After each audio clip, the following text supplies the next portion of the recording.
জুলাই ঘোষণাপত্র সংবিধানের মূল নীতিতে অন্তর্ভুক্তের বিষয়ে ক্ষমতা একমত নয় বিএনপি। যুগান্তরের প্রতিবেদন। জুলাই ঘোষণাপত্রকে সংবিধানের মূল নীতিতে অন্তর্ভুক্তের বিষয়ে একমত নয় বিএনপি।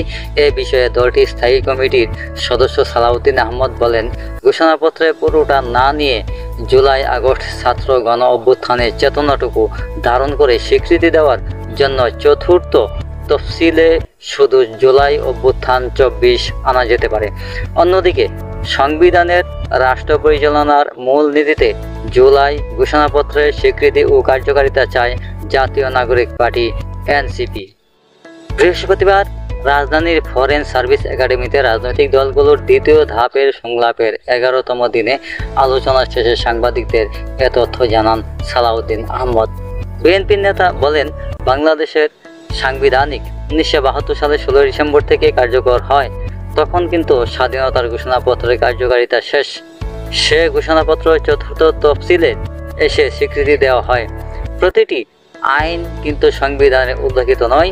বলা হলো এটা তফসিলে থাকবে, এটাই লেজিটিমেসি, বৈধতা স্বীকৃতি।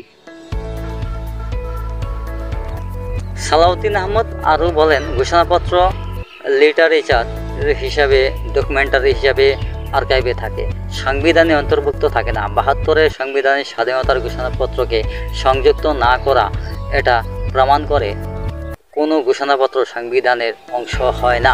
ঘোষণাপত্র হলো ঘোষণাপত্র, এটা রাজনৈতিক ঐতিহাসিক গুরুত্ব থাকে, এটা আর্কাইভে থাকে, এটাকে জাতি বিভিন্ন সময় বিভিন্নভাবে উল্লেখ করে, স্মরণ করে। সালাউদ্দিন আহমদ আরও বলেন, ঘোষণাপত্র লিটারেচার হিসাবে, ডকুমেন্টারি হিসাবে আর্কাইভে থাকে, সংবিধানে অন্তর্ভুক্ত থাকে না। 72-এর সংবিধানের স্বাধীনতার ঘোষণাপত্রকে সংযুক্ত না করা এটা প্রমাণ করে কোনো ঘোষণাপত্র সংবিধানের অংশ হয় না। ঘোষণাপত্র হলো ঘোষণাপত্র, এটা রাজনৈতিক ঐতিহাসিক গুরুত্ব থাকে, এটা আর্কাইভে থাকে, এটাকে জাতি বিভিন্ন সময় বিভিন্নভাবে উল্লেখ করে, স্মরণ করে। তিনি আরও বলেন, আমরা গণ অভ্যুত্থান 2024-এর গুরুত্ব, মর্যাদা, মহিমা ধারণ করি। আমরা এটাকে স্বীকৃতি দেই, সারা জাতি এটাকে স্বীকৃতি দেয়।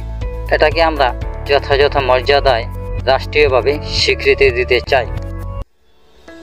প্রিয় দর্শক, আসলে বিএনপি এখন যা বলছে, যদি কখনো ক্ষমতায় যায়, তারা কি এ সমস্ত কথা কার্যকর করবে, নাকি ক্ষমতার চেয়ারে বসে সম্পূর্ণটাই নিজের আখর গুছানোতে ব্যস্ত থেকে সবকিছু ভুলে যাবে? আপনাদের উপর ছেড়ে দিলাম।